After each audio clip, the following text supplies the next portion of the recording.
नमस्कार दोस्तों, मैं रमेश यादव। स्वागत है आप सभी का आपके अपने YouTube चैनल डियर महोदय में। दोस्तों, आपने थंबनेल तो देख ही लिए होंगे कि टारगेट किया गया है फिजिक्स का वो 700 क्वेश्चन जो कि एग्जाम में हमेशा रिपीट होते गया है। वो एग्जाम कौन कौन सी महत्वपूर्ण होगा, चलिए आइए देख लेते हैं। एसएससी में हो गया जीडी, सीजीएल, एलडीसी, एमटीएस, और रेलवे में ग्रुप डी टेक्नीशियन आपका एनटीपीसी हो जाएगा। और नेक्स्ट में आगे जाइए तो UPSC, BPSC, Bihar SSC, BEd, CTET, DElEd, और जो भी पुलिस का एग्जाम हो गया जैसे एसआई दरोगा हो गया, बिहार सिपाही भी हो जाएगा, army, navy, CISF, SSB, border level का जो भी एग्जाम होता है यहाँ से क्वेश्चन एकदम धड़ल्ले से बनता है। Bank PO, clerk, intelligence bureau, और साथ ही में जो बच्चे लोग सैनिक, नवोदय, नेतरहट की तैयारी करते हैं वो यहाँ से इंपॉर्टेंट क्वेश्चन बनता है और यहीं से क्वेश्चन आपको एग्जाम में आता है। तो ये वीडियो को ध्यान से देखिएगा और आप कॉपी कलम भी साथ में रखिएगा और उसका जवाब अपने कॉपी कलम में लिखिएगा और अंत में जब फाइनल कीजिएगा तो आंसर बताइएगा कि आपने कितना सही किए। तो चलिए वीडियो को शुरू करते हैं। मेरे पास क्वेश्चन यहाँ है और आपके पास क्वेश्चन यहाँ दिखेगा और आप आंसर देते जाइएगा अपनी कॉपी में, लास्ट में कमेंट कीजिएगा। चलिए स्टार्ट करते हैं। फर्स्ट नंबर क्वेश्चन है कि डायोड का इस्तेमाल किस लिए किया जाता है। ऑप्शन आपके पास है मॉड्यूलस के लिए, मॉड्यूलेशन के लिए, दोलन के लिए, प्रवर्धन के लिए या परिशोधन के लिए।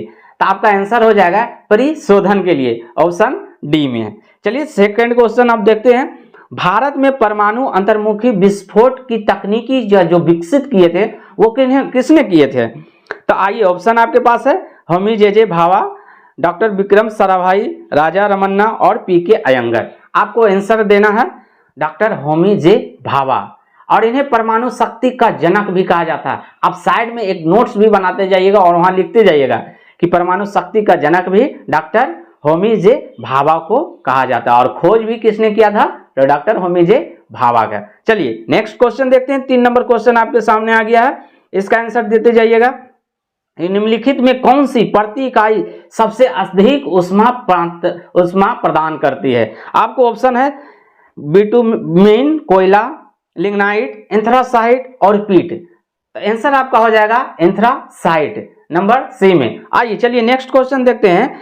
नेक्स्ट क्वेश्चन आपके पास आ गया है, एकदम फटाफट आंसर आपको टिक लगाते जाना है, कमेंट अभी नहीं करना है, कमेंट लास्ट में बताइएगा कि हाँ सर मैंने इतना सही किया। चलिए ठीक है आगे। आवृत्ति मॉड्यूलेशन में क्या प्राप्त होता है। आवृत्ति मॉड्यूलेशन में क्या प्राप्त होता है। ऑप्शन है नियत आवृत्ति, नियत आयाम, आवृत्ति और आयाम में परिवर्तन, केवल आयाम में परिवर्तन। तो आपका आंसर हो जाएगा नियत आयाम, ऑप्शन 2। चलिए नेक्स्ट 6 नंबर क्वेश्चन आ गया कि जब एक कार की गति दोगुनी कर दी जाती है तब उसको उतना ही दूरी में रोकने के लिए ब्रेक बल कितना होगा। अब जब कार कोई चल रहा है एक लिमिट से और उसका चाल दुगुना कर दिया जाए और उतना ही दूरी पर रोकना है तो ब्रेक उसका 4 गुना लगाना पड़ेगा, तभी वहीं पे जाके रुकेगा। तो आंसर क्या हो जाएगा, चौगुनी। चलिए आइए नेक्स्ट क्वेश्चन देखते हैं। 7 नंबर क्वेश्चन आपके सामने आ गया होगा। 7 नंबर क्वेश्चन, निम्नलिखित में से किसका विमीय सूत्र आवेग के लिए सूत्र के समान है। यानी आवेग का विमीय सूत्र आपको पता होना चाहिए। ऑप्शन आपके पास है बल, संवेग, बलाघूर्ण और संवेग में परिवर्तन की दर। तो सबसे पहले आपको आवेग का पूछा है तो आवेग को पता होना चाहिए। तो आवेग का विमीय सूत्र देखिए क्या होता है। आवेग का विमीय सूत्र होता है mL/T−1। ये आवेग का पता हो गया। अब देखिए फर्स्ट नंबर ऑप्शन क्या है, बल का। 1 नंबर में बल पूछा है, बल का विमीय सूत्र क्या होता है, तो mL/T−2 होता है। अब आइए सेकेंड में देखिए संवेग पूछा है, ऑप्शन में संवेग। संवेग का विमीय सूत्र क्या होता है, तो mL/T−1 होता है। ये आपको याद रहना चाहिए। और देखिए आगे देखिए 3 नंबर में क्या पूछा था, बल आघूर्ण। बल आघूर्ण, बल आघूर्ण पूछा था। तो बल आघूर्ण का विमीय सूत्र क्या होता है, mL/2 और T−2। ये देखिए बल आघूर्ण का होता है। अब देखिए हमको ज्यादा पता चल गया आवेग का क्या होता है, विमीय सूत्र mL/T−1 होता है। तो इसका देखिए मिलान कीजिए कहां पे, तो देखिए संवेग के समान है। तो आंसर मेरा क्या हो जाएगा, ये क्वेश्चन डायरेक्ट कभी कभी ये पूछ देगा कि संवेग का विमीय सूत्र किसके विमीय सूत्र के बराबर है, तो हम लोग क्या बताएंगे, आवेग। आवेग का पूछे तो संवेग बोलेंगे, संवेग का पूछेगा तो आवेग बोलेंगे। चलिए ये आपका आंसर क्या हो जाएगा, आंसर बी हो जाएगा।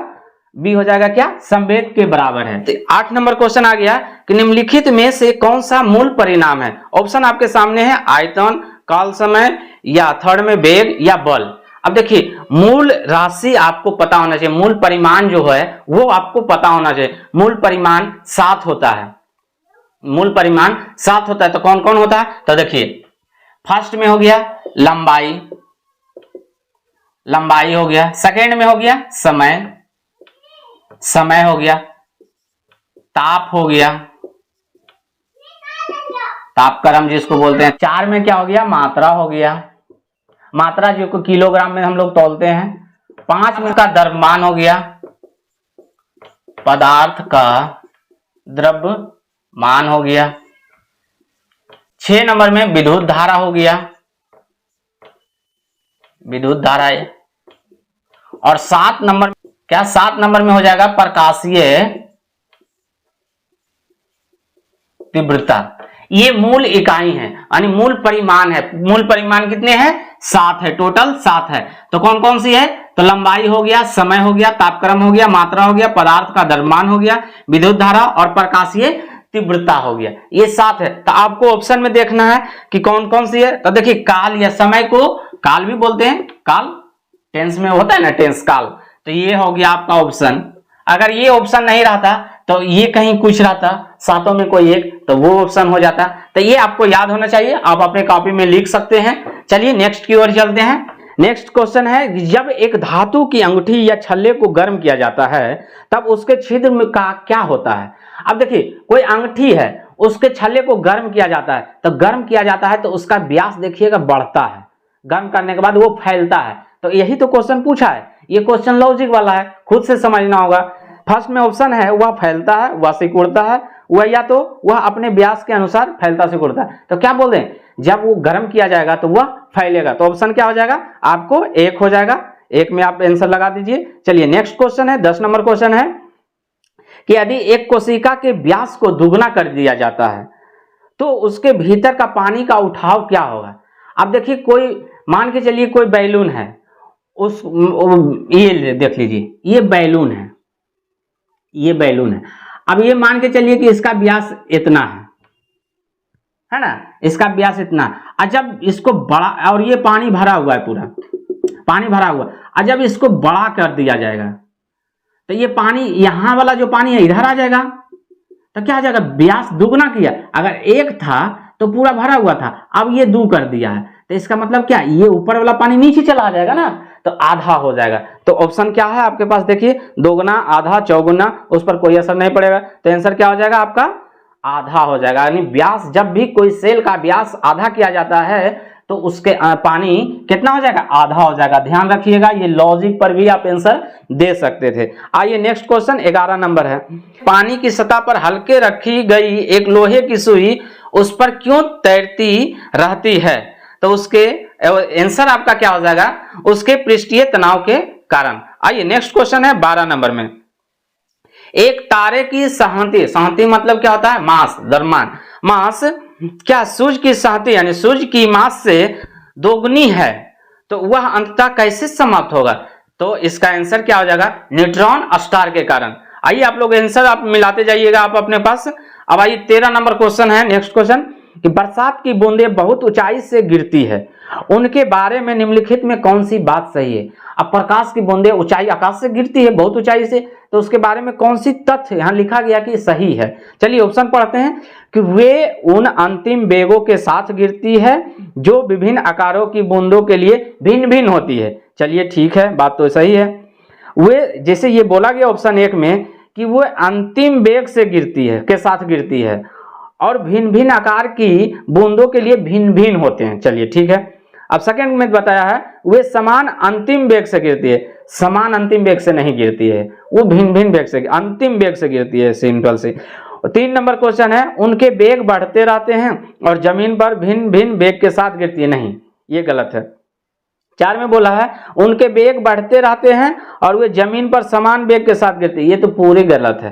तो आंसर क्या हो जाएगा आपका? ऑप्शन 1 हो जाएगा कि वे उन अंतिम वेग के साथ गिरती है जो भिन्न आकारों की बूंदे भिन्न भिन्न होती है, यानी आकार की साइज के अनुसार उसका गति चलती है। चलिए आइए नेक्स्ट क्वेश्चन 14 नंबर में देखते हैं कि निम्नलिखित तकनीकों में से किस पर फोटोस्टेट मशीन कार्य करती है। अब देखिए जो फोटोस्टेट हम लोग का मशीन है वो किन पर कार्य करती है? तो आपके पास ऑप्शन है मैग्नेटिक इमेजिंग मेकिंग यानी चुंबकीय प्रतिबिंब निर्धारण, सेकेंड में थर्मल इमेजिंग मेकिंग यानी तापीय प्रतिबिंब निर्धारण, और थर्ड में है इलेक्ट्रोस्टैटिक इमेज मेकिंग जिसको हिंदी में अस्थिर वैद्युत प्रतिबिंब निर्धारण। यही तो आंसर होगा, अस्थिर वैद्युत प्रतिबिंब निर्धारण पर ही हमारे फोटोस्टेट कार्य करती है। तो आंसर क्या हो जाएगा आपका? 3 हो जाएगा। चलिए नेक्स्ट क्वेश्चन है 1 किलोवाट घंटा किसके बराबर होगा?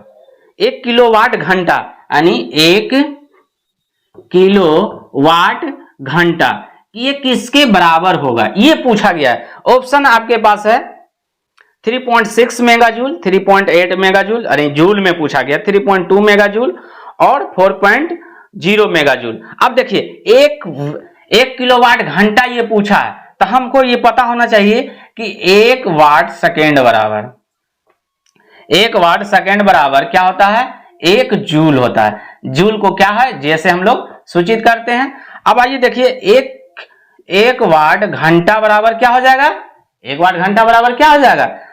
3600 जूल, यानी सेकेंड जो है ना, सेकेंड को 3600 हो जाता है तो 3600 जूल हो गया। 1 वाट घंटा बराबर क्या हो जाएगा? 3600 जूल हो गया।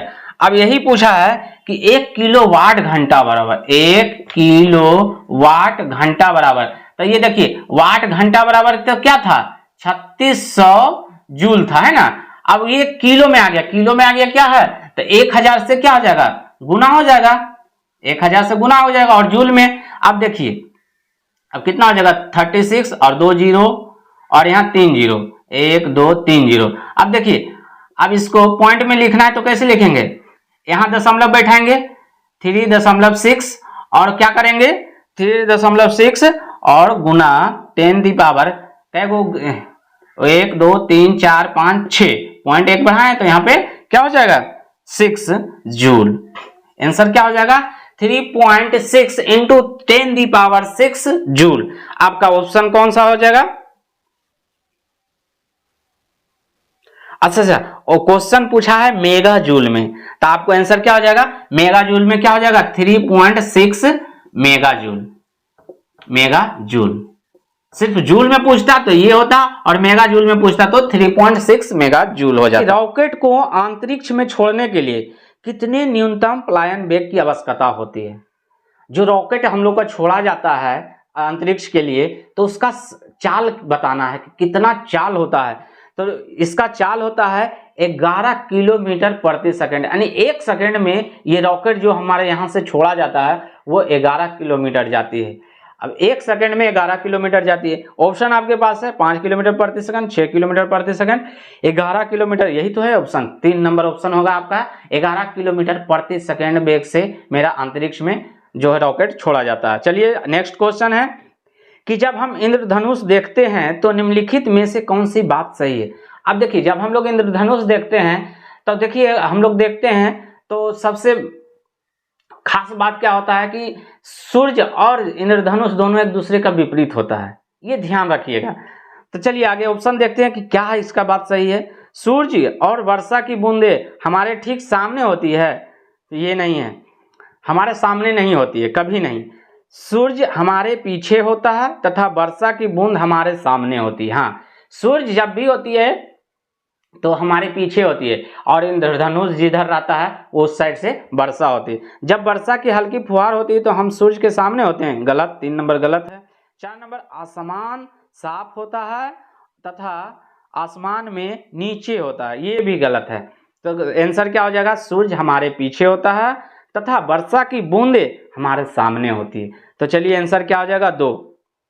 अब आइए 18 नंबर को देखिए। 18 नंबर को है कि कोई भी नाव डूब जाएगी यदि वह पानी हटाती है अपने ऑप्शन के अनुसार आयतन के बराबर, नहीं। भार के बराबर, ये भी नहीं। पृष्ठभाग के बराबर या घनत्व के बराबर, 4 नंबर में। तो आपका आंसर हो जाएगा पृष्ठभाग के बराबर। यानी मान के चलिए ये नाव है और ये जितना में है उतना पानी टोटल अगर ये हटा देता है तो डूब ही ना जाएगा। तो क्या होगा, जब इतना पूरा हटा देगा तो डूब जाएगा, और वही पूरा पानी नहीं हटाता है तो इसीलिए वो तैरते रहता है। तो क्या हो जाएगा, पृष्ठभाग के बराबर अगर हटाएगी तो ये नाव डूब जाएगी। तो आंसर क्या हो जाएगा, 3 नंबर। आइए नंबर 4 में 19 नंबर क्वेश्चन में देखिए कि प्रिज्म में प्रकाश के विभिन्न रंगों का विभाजन होता है, किसके कारण। तो प्रकाश का परावर्तन के कारण। ऑप्शन 2 में क्या है, प्रकाश का परिक्षेपण। थर्ड में प्रकाश का विवर्तन। फोर्थ में क्या, प्रकाश का अपवर्तन। अब आपको आंसर बताना है कि प्रिज्म में प्रकाश के रंगों का विभाजन जो होता है, प्रिज्म में जैसे श्वेत रंग को प्रवेश करते हैं, श्वेत रंग को प्रवेश किए प्रिज्म में तो वो 7 रंग में विभाजन हो जाता है। कौन कौन सी, बैजानी, हापी, नाला, बैगनी, जामुनी, नीला, हरा, पीला, ये 7 कलर में विभाजित होती है। तो किसके कारण होता है, तो परिक्षेपण के कारण होता है। तो आंसर आपका हो जाएगा प्रकाश का परिक्षेपण। जैसे आपको बताते हैं प्रिज्म में, जैसे ये है प्रिज्म, ये प्रिज्म है और इसमें ये श्वेत प्रकाश को जैसे इंटर किए, श्वेत प्रकाश को इंटर किए तो ये 7 रंगों में विभाजित हो जाती है, 7 रंगों में विभाजित हो जाती है, 7 रंगों में। अब देखिए इसका हम ट्रिक बता दिए हैं और कलर पे मेरा एक वीडियो भी पूरा बना हुआ है कि कौन रंग को मिलाने से उसका कौन सी रंग प्रदान होता है, प्राथमिक, द्वितीयक और तृतीयक रंग पूरा बताए हैं। ट्रिक है बैजानी, बैजानी, हापी, नाला, इसमें आपको 7 कलर आ जाएगा। ये क्या हो जाएगा, तो बैगनी हो जाएगा। सेकेंड वाला क्या हो जाएगा, तो जामुनी हो जाएगा। नी से क्या हो जाएगा, तो नीला हो जाएगा। हापी नाला, हा से हरा हो गया, पी से पीला हो गया, ना से नारंगी हो गया और ला से लाल हो गया। ये पूरा हमने एक वीडियो बनाए हैं, इस पे और बहुत सारा क्वेश्चन है जो कि कलर से एक भी क्वेश्चन आपको नहीं छूटेगा। अगर आपने नहीं देखे हैं तो यहाँ जाकर वीडियो देखिए और आपके आगे चलिए। तो आपका आंसर क्या हो जाएगा कि ये जो घटना होती है प्रिज्म में तो किसके कारण होता है, तो किसके घटना जो है प्रकाश का परिक्षेपण के कारण होता है। तो आपका आंसर ये है 2 हो जाएगा, बी, प्रकाश का परिक्षेपण के कारण होता है। अब आइए देखिए नेक्स्ट क्वेश्चन है। देखिए ये न्यूमेरिकल क्वेश्चन आ गया आपके पास कि 2 तरंगे जिसमें प्रत्येक का आयाम 1.5 मिलीमीटर है और बारंबारता 10 हर्ट्ज है, विपरीत दिशाओं में चल रही और उनकी गति 20 मीटर प्रति सेकेंड है, तो संलग्न असंधियों यानी नोड के बीच मिलीमीटर में कितनी दूरी होगी। अब देखिए आगे न्यूमेरिकल आपके पास है, आप लोग क्वेश्चन बनाइए। चलिए यहां देखिए क्या क्या दिया है आपके पास, भी दिया हुआ है, भी दिया हुआ है, भी कितना दिया हुआ है 20 मीटर प्रति सेकंड। चलिए 20 मीटर प्रति सेकंड दिया हुआ है। यन कितना दिया हुआ है, यन आपका 10 हर्ट्ज दिया हुआ है। चलिए ठीक है 10 हर्ट्ज दिया हुआ है। अब आप लोग जानते हैं, फार्मूला जानते हैं क्या, दोनों के बीच संलग्न असंधियों के बीच की मिलीमीटर में दूरी निकालना है। तो इसके बीच की दूरी क्या होती है, अच्छा देखिए फार्मूला, मेन फार्मूला क्या है, भी बराबर एन इंटू लेमडा, यही ना है। अब पूछा क्या है, यही इसका, तो आ जाइए ये बराबर इसको इधर करेंगे तो क्या हो जाएगा, भी बाई एन हो जाएगा। तो बस आपका निकल गया, बीच की दूरी पूछा है, इसका बीच की दूरी। तो देखिए भी कितना था मेरा 20 मीटर प्रति सेकंड और 10 हर्ट्ज, तो ये दोनों कट जाएगा तो क्या हो जाएगा बराबर 2 आंसर हो गया। अब देखिए आपको 2 आंसर कहाँ है, ऑप्शन 4 में है 2। चलिए आइए नेक्स्ट क्वेश्चन देखते हैं। नेक्स्ट क्वेश्चन 21 में बताया गया है कि पर्वतों पर आच्छादित हिम मतलब क्या, जो बर्फ जमा हो जाता है, सूर्य की गर्मी द्वारा एक साथ ना पिघलने का कारण क्या है। जो हिम है सूर्य को एक साथ देखता है, धीरे धीरे धीरे धीरे पिघल कर नीचे गिरता है, बर्फ एक साथ थोड़ी पिघल कर डायरेक्ट गिरता है, नहीं। तो इसका रीजन क्या है, 1 नंबर में ऑप्शन दिया है अति कठोर हो जाती है, नहीं गलत है। अति कठोर कहां से होगा, यह सूर्य से प्राप्त अधिकांश ऊष्मा को परावर्तित कर देती है, नहीं ये भी गलत है। इसकी विशिष्ट ऊष्मा क्षमता कम होती है, जी जरूर, ये ऑप्शन सटीक है, इसकी विशिष्ट ऊष्मा क्षमता कम होती है। तो आंसर क्या हो जाएगा इसका 3 हो जाएगा। तो चलिए आइए नेक्स्ट क्वेश्चन देखते हैं, 21 तक हम लोग बना दिए आंसर। अब आइए नेक्स्ट क्वेश्चन, निम्नलिखित में से उस युक्ति यानी डिवाइस को क्या कहा जाता है जो एसी को डीसी में चेंज करते हैं, है ना, एसी को डीसी में चेंज करता है, तो उसको क्या बोलते हैं, रेक्टिफायर। अब आइए रेक्टिफायर किसको बोलते हैं। अब देखिए ऑप्शन में आपके पास है 2 लीटर, प्रवर्धक, दिष्टकारी या परिशोधक, या उपयुक्त में से कोई नहीं। तो देखिए रेक्टिफायर अंग्रेजी वर्ड है, उसका हिंदी बोलते हैं दिष्टकारी या परिशोधक। लिख लीजिएगा, परिशोधक को अंग्रेजी में रेक्टिफायर बोलते हैं। कभी कभी डायरेक्ट आपको रेक्टिफायर लिख कर दे देगा, तो वहां आप फंस सकते हैं। तो रेक्टिफायर आप लिख लीजिए, रेक्टिफायर। इसी को क्या बोलते हैं, दिष्टकारी, दिष्टकारी या परिशोधक भी बोलते हैं, परिशोधक, दिष्टकारी परिशोधक। ये क्या करता है, एसी को चेंज करता है डीसी में, जिसको कि दिष्टकारी कहते हैं। तो ऑप्शन क्या हो जाएगा आपको, ऑप्शन 3 हो जाएगा। आप लोग आंसर दे रहे होंगे, जरूर मिलाते जाइएगा लास्ट में। चलिए नेक्स्ट क्वेश्चन है 23 नंबर क्वेश्चन है, किसी रेलवे प्लेटफॉर्म पर खड़ा व्यक्ति आती एवं जाती हुई रेलगाड़ी की सीटी की आवाज सुनता है, उसे सीटी की आवाज, अब आपके ऑप्शन है सीटी की आवाज दोनों मामले में सभी दृष्टियों से एक समान सुनाई देगा, नहीं। रेलवे के आने पर अधिक तीव्र सुनाई देगा, वो भी नहीं है।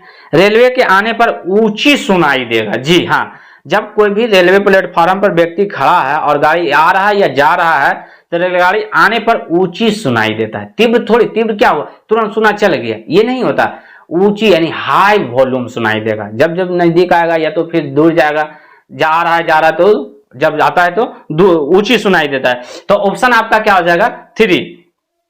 अब आइए 24 नंबर क्वेश्चन देखिए। 24 नंबर में है क्या, होलोग्राफी निम्नलिखित में से किससे संबंधित तकनीकी है, होलोग्राफी। अब आइए ऑप्शन आपके पास है, एक अस्थाई सर्प द्विबीम श्वेत और श्याम बहुरंगी फोटोग्राफ रिकॉर्ड करना, ये नहीं होगा। एक अस्थाई त्रिविमीय बहुरंगी फोटोग्राफ रिकॉर्ड करना, ये भी नहीं है। एक अस्थाई त्रिविमीय श्वेत और श्याम फोटोग्राफ रिकॉर्ड करना, ये भी गलत नहीं। श्याम मतलब क्या होता है, ब्लैक में, ब्लैक एंड व्हाइट बोला जाता है श्वेत और श्याम को। निर्धारित एक रंग या बहुरंग का एक अस्थाई त्रिविमीय फोटोग्राफ रिकॉर्ड करना, जी हाँ, ये 4 नंबर ऑप्शन आपका सही होगा। चलिए 4 नंबर क्वेश्चन है आंसर, 24 का 4 हो जाएगा आंसर। आगे देखिए 25 नंबर क्वेश्चन आपके पास है कि शीशे के एक टुकड़े सहित बर्फ का एक खंड पानी में तैरता है, यदि बर्फ पिघलती है तो पानी का स्तर क्या रहेगा, स्तर क्या रहेगा। अब जैसे मान के चलिए गिलास है, गिलास में पानी है और पानी में बर्फ भी डाला हुआ है, तो अब जब देखिए वो अपना आयतन तो लेगा ही, जब जल भरा हुआ है और डालिएगा तो पूरा फुल हो गया, तो वो पिघलेगा तो वो तो इसका घनत्व घटते जाएगा बर्फ का, तो वो पानी में बनते जाएगा, तो वो कोई परिवर्तन नहीं होता है। तो आपको आंसर क्या हो जाएगा, ऊपर उठता है, नहीं, नीचे गिरता है, ये भी नहीं। 3 नंबर में उतना ही रहता है, जी हाँ, उतना ही रहता है, कोई परिवर्तन नहीं होगा, पहले गिरता और फिर उठता, ये तो होगा ही नहीं। तो आपका आंसर 3 हो जाएगा। आइए नहीं, नेक्स्ट क्वेश्चन है 26 में, निर्वात यानी वैक्यूम में उष्मा विकिरण का वेग होता है। आइए ऑप्शन देखते हैं, प्रकाश के बराबर, प्रकाश से कम, प्रकाश से अधिक, यानी ध्वनि के बराबर। तो क्या होता है, उष्मा विकिरण का वेग प्रकाश के बराबर होता है, ऑप्शन ए हो जाएगा। चलिए 27 नंबर क्वेश्चन देखते हैं। देखिए गाड़ी से आ गया कि गियर व्हील बनाने के लिए सामान्यतः प्रयोग में लाए जाने वाले प्लास्टिक का पदार्थ है, कौन सा प्लास्टिक का पदार्थ है ना। तो ऑप्शन है पॉलीएस्टर, नाइलॉन, बेकेलाइट या पॉलीस्टाइरीन। तो ऑप्शन क्या हो जाएगा, पॉलीस्टाइरीन। इसका उपयोग गियर व्हील बनाने में किया जाता है। तो इस 27 का आंसर क्या हो जाएगा 4। अब आइए 28 नंबर क्वेश्चन, निम्नलिखित में से किसका प्रयोग बंद चूल्हे यानी ओवन में किया जाता है। ओवन में देखिए कौन सा ये ओवन में किसका प्रयोग किया जाता है। अब देखिए ऑप्शन है आपके पास एक्स रे या पराबैंगनी किरणें या सूक्ष्म तरंगे या तो रेडियो तरंगे। तो ओवन में सबसे ज्यादा माइक्रो का यानी सूक्ष्म तरंगे का प्रयोग किया जाता है, माइक्रोवेव का। तो आपका ऑप्शन 3 हो जाएगा। ओवन में याद रखिएगा, ये क्वेश्चन हमेशा बार बार पूछा जाता है और आप आंसर लास्ट में जरूर मिलाइएगा और शेयर भी जरूर कीजिएगा, बहुत मेहनत लगता है क्वेश्चन बनाने में। चलिए नेक्स्ट क्वेश्चन है, पानी के किसी द्रव्यमान को 0 डिग्री से 10 डिग्री सेल्सियस तक गर्म करने पर आयतन में क्या परिवर्तन होगा। आयतन के बारे में पूछ रहा है, वॉल्यूम, कि 0 से 10 डिग्री करेंगे तो उसका क्या परिवर्तन होगा। तो इसमें आप लोग पकड़िएगा, अनुक्रमिक वृद्धि होगी, ये नहीं होगा। अनुक्रमिक कमी होगी, ये भी नहीं होगा। 4 के बाद बोलता तो कमी होती, 4 तक बोलता तो वृद्धि होगी, ये सही था 4 तक के लिए। ऑप्शन छाटते जाइएगा। बढ़ने के बाद कमी होने लगेगी, ये नहीं होगा। घटने के बाद वृद्धि होने लगेगी, जी हाँ, घटने के बाद आयतन में वृद्धि होने लगेगी। चलिए ठीक है, ऑप्शन क्या हो जाएगा 4। अब आइए 30 नंबर क्वेश्चन, सूर्य में ऊर्जा का निरंतर सृजन किस कारण होता है। अब ऊर्जा सूर्य में किस कारण ऊर्जा का निरंतरण होते रहता है। आइए ऑप्शन आपके पास है, नाभिकीय संलयन, नाभिकीय विखंडन या विघटनाभिकता या कृत्रिम विघटन नाभिकता। अब देखिए सूर्य में जो भी ऊष्मा प्राप्त होती है तो नाभिकीय संलयन के कारण होती है, नाभिकीय संलयन। तो ऑप्शन क्या हो जाएगा, आंसर आपका 1 हो जाएगा। अब देखिए केंद्र का तापमान कितना होता है, ये याद रखिएगा, ये क्वेश्चन में पूछ सकता है कि केंद्र का तापमान कितना होता है। तो क्या हो जाएगा आपको 2 crore degree Celsius, 2 crore degree Celsius, ये याद रखिएगा, कितना 2 करोड़ डिग्री सेल्सियस। और सबसे ज्यादा मात्रा में यहां होता है हाइड्रोजन और हीलियम, हाइड्रोजन और helium.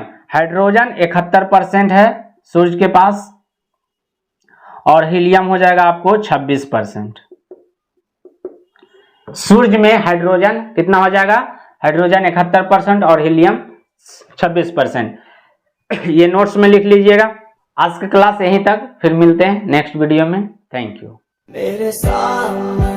Thanks for watching this video. Do subscribe and hit the like.